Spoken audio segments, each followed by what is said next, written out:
Hey, Mrs. Lincoln, this is it. One last push, and we're done. 9 months and 4 days ago, my father brought forth upon my mother himself and gave to her a child, conceived in a shack in Kentucky and dedicated to the proposition that I will drink num-nums from a bottle and do little poo-poos in my pantses for the next 2 to 3 years. Now what is it babies do again? Oh yeah. I am not touching that. Abraham Lincoln grew up with his relatively poor family in Kentucky, eventually moving to Indiana, and finally, Illinois. He read a lot of books, worked a lot of jobs, wrote some questionable poetry, and finally entered the law profession. Despite being self-taught, he turned out to be a pretty clever and astute lawyer. In one case, a guy claimed he witnessed a murder at night, and Lincoln was like, "How could you have seen anything in the dark? There was a bright full moon." A what? A bright full moon. Can you say that again, please? There was a bright full moon. A dim half moon? No, a bright full moon. That's funny, because according to this almanac, there was a dim half moon that night, which makes you a liar. Well, I got a bright full moon for y'all right here. Now that's what I call a rebuttal. Lincoln and his cheekbones weren't only interested in law, however. He also dabbled in the world of politics, serving as a legislator in both local and national assemblies. And what a time it was. Not even 100 years after the Founding Fathers wrote all men are created equal, politicians were already asking, yeah, but what does that mean exactly? It means all men. Yeah, but what does that mean exactly? And not just that. States' rights versus the federal government. What are the executive powers of the president? Is cereal a soup? The Founding Fathers left some of these questions perhaps a little too open to interpretation. And the biggest question of them all was slavery, an ugly mark on what should have been a revolutionary new nation based on liberty and democracy. Thomas Jefferson had written a condemnation of slavery in the Declaration of Independence, but out of fear of losing Southern states' support, it was removed. Hey guys, do you think leaving this a little vague will create any unforeseen problems in the future? Cannonball! And those unforeseen problems were now beginning to rear their ugly heads. As the nation developed, the North and the South developed along two very different lines, and two very different cultural identities emerged. Northern cities began rapidly industrializing, while the southern climate allowed for large plantations of labor-intensive crops. As a result, one half of the country didn't rely on slaves, while the other half had become economically dependent on them. In 1793, Eli Whitney's cotton gin caused the slave trade in the South to explode. While in the North, a growing abolitionist movement was taking root. A general mistrust began to develop between the North and the South, as Northerners felt the South were hell-bent on expanding slavery, and fear spread throughout the South that the North wanted to take their slaves away. In 1819, there were 11 free states and 11 slave states. A perfect balance, a happy medium, a harmonious relationship. Hey guys, nice to meet you. I'm Missouri, and I would like to become the 23rd state. Hey buddy, welcome to the nation. We'll be happy to accept you as a free state. Oh no, you don't. You're trying to get one over on us. Missouri's gonna be a slave state. Okay, listen, why don't we just ask Missouri what it wants to be, and we slave state. Well, then, allow me to introduce to you the newest, freshest state on the scene, Maine. Hey, you can't do that, and you can't have any more slave states above this line. What? The issue of slavery is solved, and it will never come up again. A few years later, it came up again. You see, as America expanded westward, each new state or territory that was added threatened to upend the delicate balance between the slave and free states. If one faction managed to outnumber the other, it could gain an easy majority and force its own ideals on the opposing side, leaving a huge portion of the population feeling spiteful and oppressed. For a while, compromises kicked the can down the road and kept the volatile balance in check, as new free and slave states were roughly added in pairs. But then one loudmouth state just had to barge in and ruin everything as usual. The addition of Texas saw the United States enter into a war with Mexico, which they won, gaining a huge amount of land out west and creating even more problems. Hey guys, nice to meet you. I'm California, and I would like to become the 31st state. Hey buddy, welcome to the nation. We'll be happy to accept you as a southern slave state. Oh no, you don't. You're trying to get one over on us. California's gonna be a free state. Okay, listen, why don't we just ask California what it wants to be, and we can free state. Well, then, Allow me to introduce to you the territories of New Mexico and Utah, able to freely vote for slavery themselves. Hey, you can't do that! And we can enter Northern Territory anytime we want to recapture escaped slaves. What? The issue of slavery is solved and it will never come up again. A few years later, it came up again. In 1854, a Democratic senator from Illinois wanted to build a really cool choo-choo train here and proposed that the territories of Kansas and Nebraska be created open to slavery, even though they were clearly above the Missouri Compromise line. Obviously, the northern states were like, hell no. But the Southern Democrats who controlled Congress at the time were like, well, if you love liberty and democracy so much, then you should let them vote on whether slavery should be legal or not. And so it was. Huge numbers of pro- and anti-slavery settlers rushed to Kansas to sway the vote in their favor. And while they were all there, they began to beat the crap out of each other. One of those settlers was a man named John Brown, a former businessman who failed at just about everything he tried and went arguably insane. He was a radical abolitionist and dedicated much of his life to the Underground Railroad and freeing slaves. One night, in revenge for an earlier raid by pro-slavery forces, he and his sons killed a number of pro-slavery settlers in the territory, helping to kickstart years of violence known as Bleeding Kansas. Kansas and Nebraska both eventually voted in favor of outlawing slavery. But from here, the tension began to grow at a rapid pace. In 1852, author Harriet Beecher Stowe penned Uncle Tom's Cabin, a best-selling novel that exposed the terrible cruelty of slavery to the world. Oh, how awful. How morally corrupt a nation must be to allow such things to happen. Your Majesty, what should we do about all the starving children working in the coal mines? Nothing! In 1854, the Republican Party was formed, and Abraham Lincoln emerged as a leading figure. Southern Democrats viewed the new Republican Party with mistrust, believing it to be radical and abolitionist. In 1856, a politician named Charles Sumner gave a speech in Congress, calling out slave-owning Democrats with fiery language. If slavery was a woman, she'd be an ugly one, and the senator from South Carolina would like to boink her. Representative Brooks, do you have a rebuttal? Oh, I have a rebuttal, all right. Yeah, here's a rebuttal for you. Oh, come on. Surely this isn't allowed. I don't know. I'll have to consult the rulebook. I can't find anything about caning a political opponent, but it says here I'm not allowed to wear women's underwear. Uh-oh. News of the violence on the Senate floor took the nation by storm. Southern slave owners sent Representative Brooks new canes to replace his now broken one. And on the floors of Congress, politicians carried weapons in self-defense, which is never a good sign. In 1857, the Supreme Court ruled in the Dred Scott case that all people of African descent, slave or free, could not be citizens, and therefore could not sue for their own freedom under any circumstances, undoing years of progress with the strike of a gavel. Now, within all this bitter debate over slavery, there were many nuances. North versus South, Republican versus Democrat, states versus the federal government. But let's strip all of that away. For 4 million individuals living in America, this wasn't about political intrigue or party alignment. It was about the basic human right to be free. Men, women, and children were stolen from their homelands and brought to the American continent, where for generations they were considered to be property, forced to live in poverty, and work from sunrise to sunset. Plantation overseers did whatever they felt was necessary to get the most out of their slaves. Punishments were often barbaric. Families were regularly separated, and parents could often only watch, as their children were auctioned off, never to be seen again. Thousands of slaves took the treacherous risk of running away, and abolitionists in the North helped many escape via the Underground Railroad, as bounty hunters entered the North to chase them down. Leading figures within the abolitionist movement included many significant free black men and women. But it's important to note that for many of the anti-slavery white individuals in the North, opposition to slavery was often an economic issue, not a moral one, as many worried large plantations would take their lands and livelihoods away. Abraham Lincoln knew that slavery was a moral evil, and he regularly spoke out against it in powerful speeches that helped him rise through the ranks of the new Republican Party. He lamented at the hypocrisy of a great American nation meant to stand as a shining beacon of freedom while also enslaving 4 million men, women, and children. He most famously declared in 1858 that a house divided against itself cannot stand, that one day slavery in America would end. However, even Lincoln was cautious in his opposition. He didn't want to outlaw it entirely, but simply prevent its expansion so that given enough time, he believed it would naturally die out. Thankfully, history would force his hand. In October 1859, one abolitionist decided he'd try to single-handedly take down slavery by force. Who would be crazy enough to even attempt such a thing?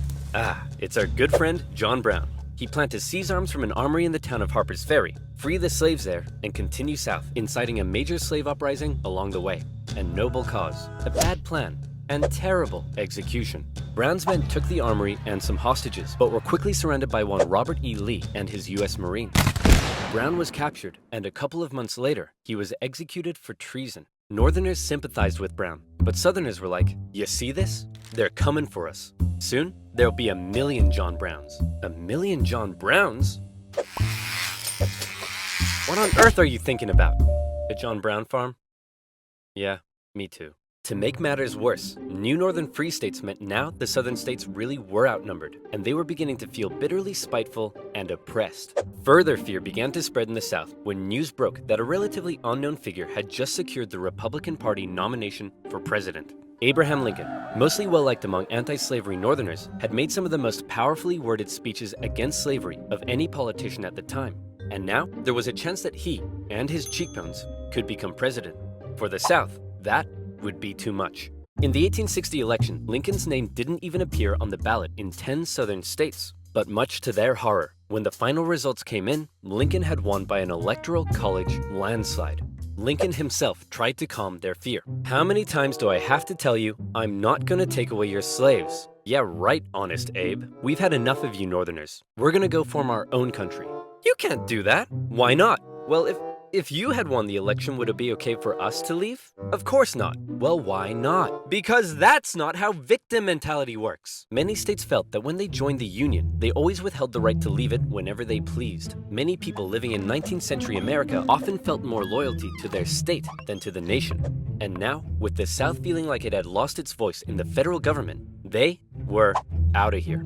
South Carolina was the first to go, and over a period of 6 months, one by one, 11 slave states officially seceded from the Union, with just 4 contested border states opting to remain. The seceding states issued a number of official documents justifying their secession. South Carolina proclaimed that it was northern states' hostility to slavery that rendered the federal government illegitimate. Mississippi declared that their position was thoroughly identified with the institution of slavery. And in a speech, the Confederate vice president stated that the new Confederate government rested upon what he called the great truth of racial inequality. Revered American generals, such as Robert E. Lee, opted to side with their states over the Union. And with all the chaos, one New York lawyer wrote that rather than a bald eagle, America's national bird should be a debilitated chicken. And hey, I kind of like that. One man, watching the crisis unfold, knew it would be his job to solve it. Lincoln was just about to hop on a train and become the President of the United States of America. Hey man, you're hella ugly. Grow a beard or something to hide that face. Good idea. Still ugly. With assassination plots already underway, Lincoln had to travel to Washington, D.C. under heavy disguise and protection. All along the way, he received stacks of threatening letters. "May the hand of the devil strike you down. You are destroying this country. Damn you, every breath you take. Love from Grandma." At his inauguration speech, Lincoln once again reiterated that no, I do not want to take away anyone's slaves. But for Lincoln, he did want to preserve the Union. He declared secession to be nothing but an illegitimate rebellion. "In your hands and not in mine," he said, "is the momentous issue of civil war. You can have no conflict without being yourselves the aggressors. We are not enemies, but friends." It was clear Lincoln was ready and willing to get freaky and open up a can of Scatman John if he had to. Whether he had the support of the people, however, was in question. In the end, it was the Confederates that fired the first shot. As they seceded, the Confederate states began seizing federal U.S. property throughout the South. Off the coast of Charleston, South Carolina, was one such federal property, Fort Sumter, held by a measly, undersupplied U.S. force. The Confederate militia there demanded the fort surrender, a request which was quickly denied, and any remaining hope for a peaceful solution to the secession crisis probably then died when the Confederates did this. The Battle of Fort Sumter is considered to be the beginning of the American Civil War. Many of the Confederates there also considered it to be the end of the American Civil War. They hoped Old Abe would just sigh and say, "Okay, you win." Unfortunately for them, Lincoln actually said, "You're about to get a roundhouse to the face." Lincoln sent out the call for 75,000 volunteers, and men signed up in droves, hopeful for some adventure and good old-fashioned F-U-N. In the new Confederate capital at Richmond, Virginia, Confederate President Jefferson Davis and his cheekbones had also sent out the call for 100,000 men. As ever, both sides hoped for a quick end to the war. Is it over yet? No, Jimmy, it's been 1 week. Is it over now? No. How about now? If you ask that one more time, I swear I will turn this army around and you'll all have to go back home to your wives and children. But in particular, the South knew the conflict would pose a bit of a challenge. How can we expect to win with a population of only 5 million against 22 million in the North? If you count us 4 million slaves, you'd have 9 million. Great idea. Hand these rifles out to all the men. Wait a minute. You almost had me there. The problem for Lincoln was that many of his top generals were getting old and were being a bit too cautious. The commanding general was a man named Winfield Scott, a veteran of the Mexican-American War, and by now, he was too fat to even mount a horse. Okay, chaps, we need to come up with a plan. Hit me. We could wait for the Confederates to come and apologize. Maybe we should all sit in a circle and discuss our feelings. Crossing the Delaware into New Jersey worked for me. Those are all terrible ideas. And you? Wrong video. Hey, I'm the greatest president in the history of this nation. Yeah, we'll see about that, dingus. Eventually, Lincoln's generals came up with a multi-pronged strategy. First, a blockade would cut off and starve the South of supplies by sea. Secondly, taking control of the Great Mississippi River would sever the South's economic artery while splitting it in two. And finally, a main Union force in the East would move south and take the Confederate capital, ending the war. Bada boom, bada bing. Skirmishes began to break out across the nation, and the Union Army in the East began to move south towards Richmond. Everything seemed to be going well until they reached Manassas, where they came upon a large Confederate force. It's almost like they were waiting for us. How did they know? As it turned out, spies in DC had sent a coded message to the Confederates warning of the invasion. Did you use NordVPN? What the heck is NordVPN? I'm so glad you asked.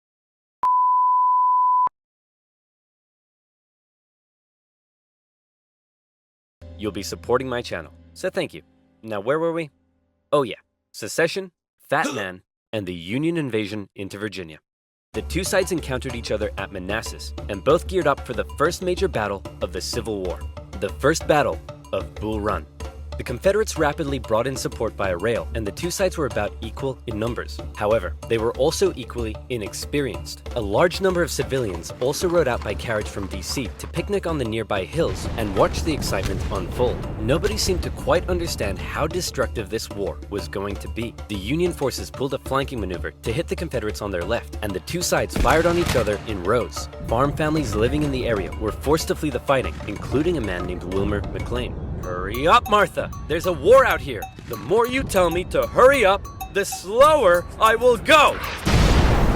The Union force saw initial success pushing the Confederates back to Henry Hill, but one as of yet fairly unknown General Thomas Jackson had arrived, and he took a defensive position, standing firm like a stone wall, holding the Union army off, and finally sending them running back to Washington, D.C. With heavy casualties, the sobering reality of war hit both sides hard, and the North, having just lost the first major battle, had to face the serious prospect that they may not actually win this war. President Lincoln, General Jackson whipped us so hard, the Confederates are calling him Stonewall Jackson. Wait, that's why they're calling him that? Not because he looks like he ran face first into a stone wall? Apparently not. Worse yet, the North had also lost the first major battle out west, giving away control of southwest Missouri.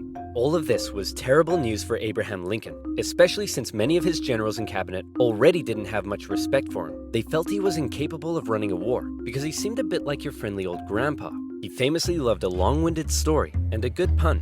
I've been so busy, my wife is missing me. But her aim is starting to improve. But deep down, few realized he could also be incredibly shrewd. Oh, Abe, you're so funny. Funny how? Funny like I'm a clown?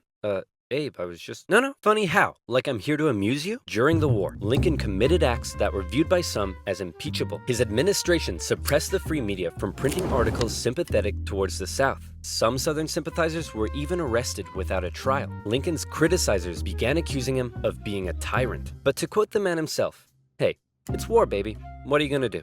By the end of 1861, with things already looking bad for the North, abolitionists such as Frederick Douglass couldn't believe that the Union Army weren't enlisting black men. He continued to put pressure on Lincoln to make the war about emancipation. "Mr. President, it's time to make the war about emancipation." I don't want to ruffle any feathers. The feathers are already ruffled. But Lincoln, hanging on to hope for a quick end to the conflict, continued to fight only for the preservation of the Union. It was decided, however, that escaped slaves from the Confederacy could be held as enemy contraband, and many of these men were put to work bolstering the Union's infrastructure and supply lines. Hoping to get things moving, Lincoln made young General George McClellan the new commanding general, and McClellan began to train up his men. He thought a lot of himself, however, and believed he was going to be the nation's great savior. And like many others, he didn't approve of the president's handling of the war. On one occasion, Lincoln went to McClellan's house to meet with him, but McClellan was late returning home. He kept the president waiting, and when he finally got there, he just straight up went to bed. Now that's what I call disrespectful. McClellan talked the talk, but could he walk the walk? No. Like Lincoln's other generals, McClellan was maddeningly cautious. Hey man, could you move south and attack the enemy? What? Are you crazy? What if they have a big scary army down there? They probably do. What? Oh my gosh! McClellan worried that he did not have the numbers he needed to fight effectively. What if they have like 10,000 men? Okay, no problem. We'll get you 20,000 men. Well, what if they have 30,000 men? I'll need 40. Okay, you can have 40. Well, what if they have 50? I'll need 60. Lincoln tried, but it was all in vain. McClellan would not make a move for the rest of the year. The North's one saving grace for now was a general out west fighting in Kentucky and Tennessee, General Ulysses S. Grant. Cool, collected, methodical, and a big fan of whiskey. His chief of staff took it upon himself to keep Grant sober. One officer said that Grant habitually wore an expression as though he were determined to drive his head through a brick wall and was about to do it. And that determination led him to score a number of key victories when others around him were failing. At the Battle of Fort Donelson, Grant was like, "Why does Stonewall Jackson get a cool nickname and I don't? I want a cool nickname." "Sir, the Confederates say they're ready to surrender and want to know your terms." "No terms, just unconditional surrender." Hey, unconditional surrender Grant. That's a pretty cool nickname, right? Guys, right? Later in April 1862, the Confederates launched a sudden attack on Grant's army at Shiloh, but the determined, unconditional surrender Grant threw his lines at the rebels and sent them running. The battle resulted in the heaviest casualties in U.S. history so far, and despite his victory, Grant found himself under fire. You have to get rid of Grant. Why? Didn't he win? Yes, but he just threw his men at the enemy. Isn't that the point? Also, he's a loony drunk. Well, what does he like to drink? I believe whiskey, sir. Then send him more. Lincoln watched as his cabinet did nothing but bicker, and his generals did nothing. But then, worst of all, personal tragedy struck. Lincoln's young son, Willie, very much loved by the president, died of typhoid fever at the age of 11. Lincoln was a sensitive man and was heavily affected by the loss. His wife was inconsolable. But one of Lincoln's greatest traits, what made him such a great leader, was in the darkest of times, with composure and determination, he kept moving forward. He knew it was his responsibility to hold himself and his family together, and by doing so, he hoped to hold the nation together. And he had it with McClellan's inaction. Lincoln decided he was gonna take control. In March 1862, Lincoln firmly ordered McClellan to once again move south towards Richmond. McClellan insisted instead they move by sea to the Virginia Peninsula and attack Richmond from the southeast. "Yes," said Lincoln. "Okay, anything."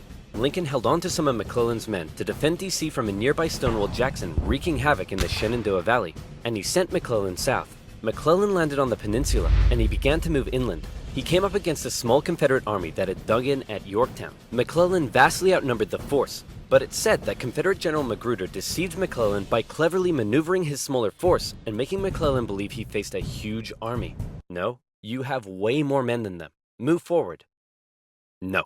McClellan settled in for a month-long siege, giving time for Johnston to move south from Manassas and Magruder time to retreat.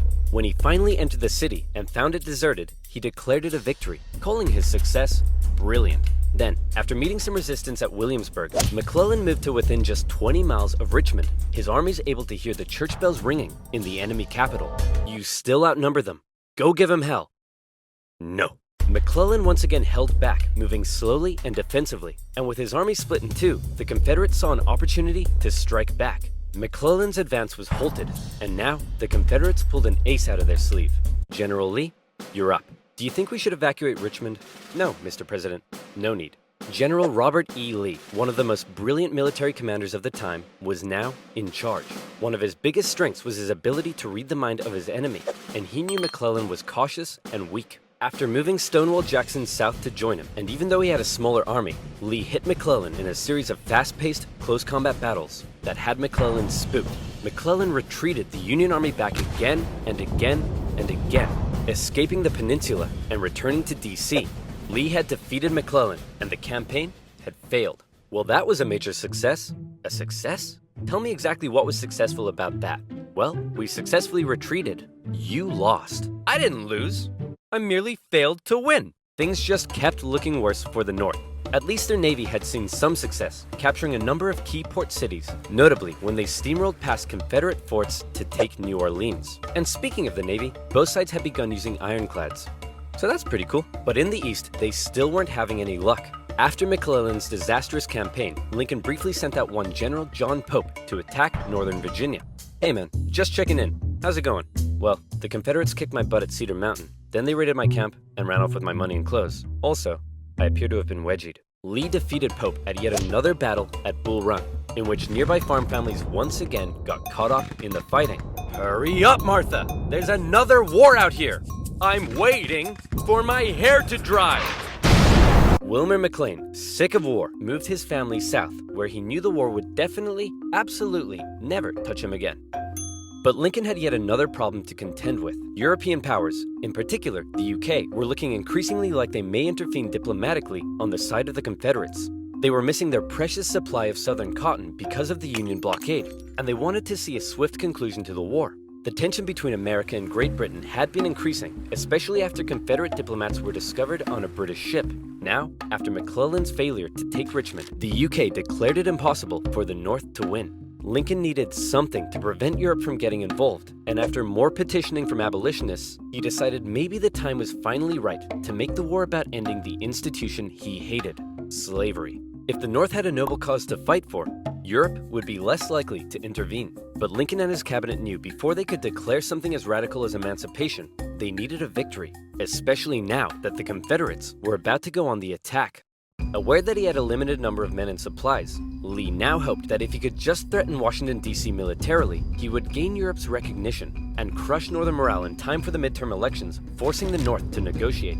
With confidence at an all-time high, for the first time, Robert E. Lee invaded the North. But on September 13th, the North finally had some luck.